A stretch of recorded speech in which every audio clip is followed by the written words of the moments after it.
রাত্রির চোখে ঘুম নেই। কলমে রাজেশ ঘোষ, পাঠে চৈতালি সেন। অষ্টম পর্ব।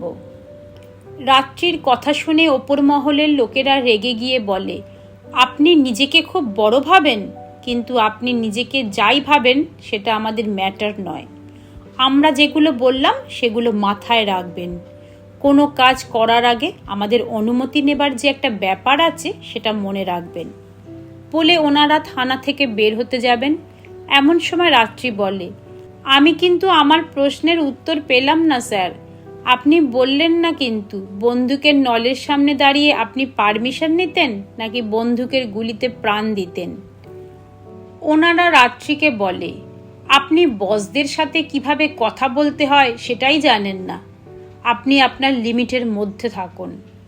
রাত্রি বলে, পারবো না স্যার।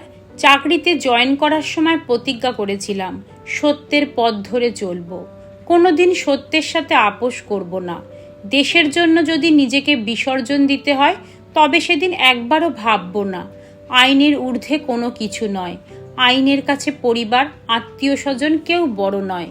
কিন্তু শপথ নেবার সময় এটা তো বলানো হয়নি যে আমি আমার ডিউটি ওপরতলার অফিসারদের অনুমতি ছাড়া করতে পারবো না। তারা আমাকে যদি অন্যায় করতে বলে তাহলে আমি অন্যায় করতে বাধ্য। তারা যদি একটা অন্যায়কে প্রশ্রয় দিতে বলে সেটা আমি মুখ বুজে সহ্য করতে বাধ্য। পারবো না স্যার। এই ঘটনা তদন্ত না করে আমি হাত গুটিয়ে বসে থাকতে পারবো না। আর হ্যাঁ, কোনো স্টেপ নেবার আগে অবশ্যই আপনাদের পারমিশন নেব। আমিও আশা করব আপনারা আমাকে সেই পারমিশন দেবেন, কারণ আমি যেটা করব সেটা তদন্তের স্বার্থেই করব। রাত্রি ভাবে, এবার পোস্টমর্টেমের রিপোর্টটা পেয়ে গেলেই তদন্ত জোরদার করে শুরু করে দিতে হবে। কিন্তু পারমিশন পাওয়া যাবে তো? পরক্ষণেই সে ভাবে, না, এসব ভাবলে চলবে না। বাধা যদি আসে তাহলে সেটা থেকে বের হবার উপায় আমাকে খুঁজে বের করতে হবে। পূজার বাবা মার এতদিনে তিল তিল করে গড়ে তোলা একমাত্র সন্তান আজ পুড়ে শেষ হয়ে গেল। আর কোনোদিন ওই মুখটা তারা দেখতে পাবে না। আর কোনোদিন সন্তানের ভালোবাসা কি তারা জানবে না। কোনোদিন সন্তানের ভালো থাকার জন্য বাবা মা ঠাকুরের কাছে প্রার্থনা করবে না। মা সন্তানের জন্য জন্মদিনের পায়েস রান্না করে খাওয়াবে না। কোনোদিন কেউ জন্মদিনে অনুষ্ঠান করার জন্য বায়না করবে না। রাত্রে তার ডিউটি শেষ করে পূজাদের বাড়ি গেলে পূজার বাবা মা কান্নাতে তার চোখের জল বাঁধ মানল না। পূজার বাবা মার সঙ্গে তার যেন এক আত্মিক বন্ধন তৈরি হয়ে গেছে। জানি না কিসের টানে সে বারবার ছুটে যায়। সন্তানহারা বাবা মাকে সান্ত্বনা দেবার তার কোনো ভাষা নেই। তবু কেন তার মন সদা ব্যাকুল হয়ে থাকে তাদের জন্য। এই কদিনে সে যেন তাদেরকে বড্ড আপন করে ফেলেছে। পূজার মা বলে, একদিন তিনি যখন মাছ ভাজা করছিলেন তখন পূজা মাছ খাবে বলে রান্নাঘরে গেলে পূজার হাতে গরম তেল পড়ে যায়। জ্বালায় পূজা যে কতক্ষণ কেঁদেছিল তার ঠিক নেই। আজ সেই মেয়েটাকে আগুনে পুড়িয়ে ফেলা হলো। তার শরীরটা পুড়ে ছাই হয়ে গেল। চিরদিনের জন্য বিলীন হয়ে গেল তার দেহটা। পূজার বাবা মার একটাই বক্তব্য, তাদের জীবনে তো আর কিছুই রইল না, হারানোর কিছুও রইল না। কিন্তু তারা একটা প্রত্যাশা করে, এদেশের আইনের কাছে তার মেয়ে যেন যোগ্য বিচার পায়। তারা যেন যথাযথ সময় বিচার পায় এবং দোষীরা যেন শাস্তি পায়। রাত্রি বাড়ি ফিরে আসে। রাত্রে খাবার টেবিলে অপেক্ষা করে শুভ্রাংশুর সঙ্গে একসঙ্গে খাবে বলে। কিন্তু 1 ঘন্টা হয়ে গেল, শুভ্রাংশু তখনও বাড়ি ফিরল না। রাত্রি থানায় ফোন করে জানতে পারে শুভ্রাংশু অনেকক্ষণ থানা থেকে বের হয়ে গেছে। রাত্রি শুভ্রাংশুকে ফোন করে দেখে তার ফোন সুইচ অফ। রাত্রির মনটা স্থির হয় না। সে সমানে অস্থির হয়ে সারা বারান্দা ঘুরতে থাকে। তারপর দেখে শুভ্রাংশু বাড়ি ফিরছে। তাকে দেখে রাত্রি বলে, তুমি চেঞ্জ করে এসো, আমি খাবার বাড়ছি। শুনে শুভ্রাংশু বলে, আর কোনোদিনই তাদের একসাথে খাওয়া হবে না। রাত্রি শুভ্রাংশুর কাছে গিয়ে তাকে বলে, এত রাগ করে থেকো না, আমি তোমার হাতে পায়ে ধরে ক্ষমা চাইছি। এরকম ভুল আর কোনোদিন হবে না। তার সাথে কথা বলার সময় রাত্রি বুঝতে পারে শুভ্রাংশুর গা থেকে মদের গন্ধ বেরোচ্ছে।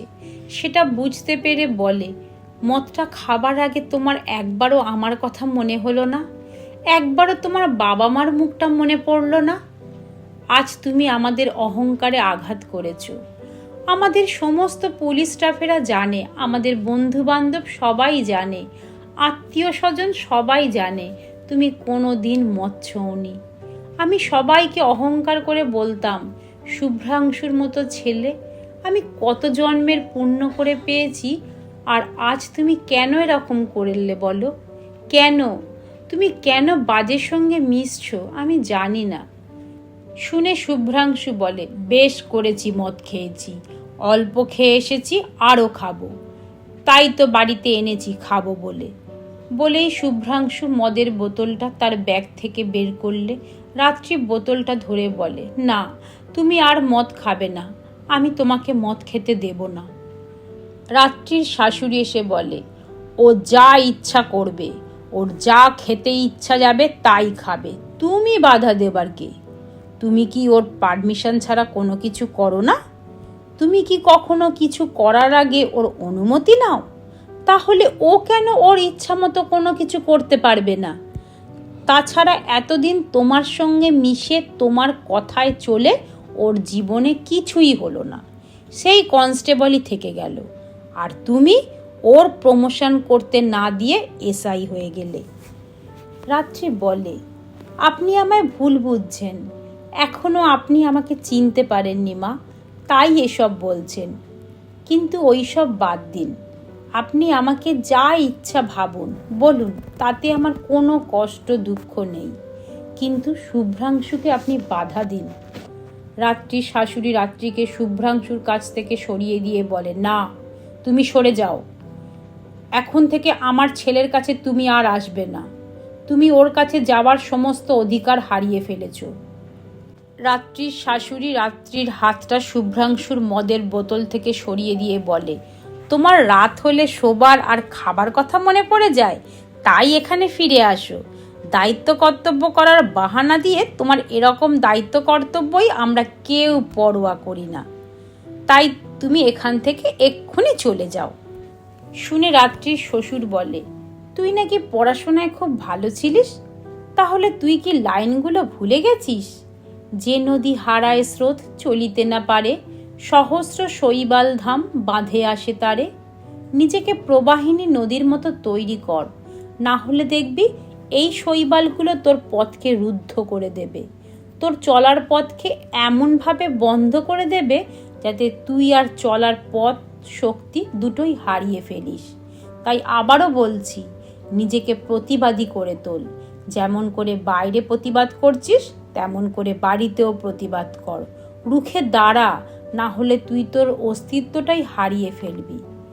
রাত্রির শাশুড়ি বলে, যা বাবা, তুই ঘরে যা, গিয়ে অল্প করে খাবি, কিন্তু বেশি খাস না। শুনে রাত্রি বলে, কি বলছেন মা, আপনি মা হয়ে ছেলেকে মদের বোতল ধরাচ্ছেন? মা হয়ে ছেলেকে মদ খাবার পারমিশন দিচ্ছেন? আপনি মা হয়ে বসে বসে দেখবেন আপনার ছেলে একটু একটু করে নিজেকে শেষ করে ফেলছে? আপনি তো মা, আপনার তো উচিত ছিল ছেলের হাত থেকে মদের বোতলটা কেড়ে নিয়ে তার গালে একটা সপাটে চড় মেরে তাকে বলা যে মায়ের সামনে তোর মদের বোতলটা হাতে নিতে একবারও বিবেকে বাঁধলো না, একবারও লজ্জা করলো না।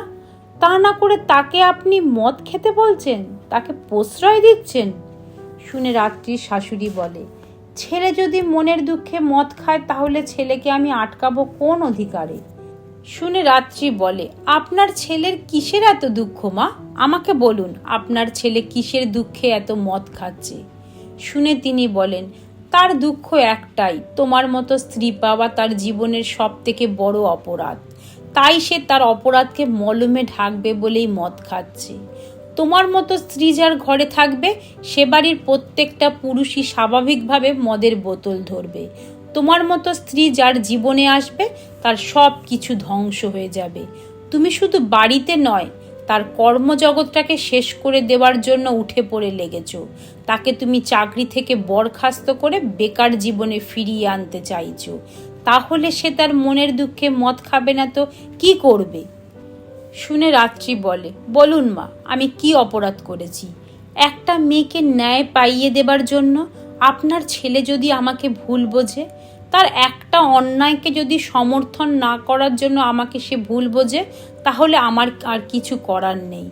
কিন্তু তবু আমি এ পথ থেকে সরে আসব না। আপনার মেয়ের ক্ষেত্রে যদি এই ঘটনাটা ঘটতো, তাহলে আপনি কি পারতেন? শুনে রাত্রির শাশুড়ি রাত্রির দিকে তেড়ে এলে রাত্রি বলে, শুনুন মা, আপনি এতদিন যা ইচ্ছে করেছেন, আমি কিছু বলিনি, কিন্তু এখন থেকে আমার সাথে এরকম ব্যবহার করার আগে 100 বার ভাববেন। আজ এইটুকু।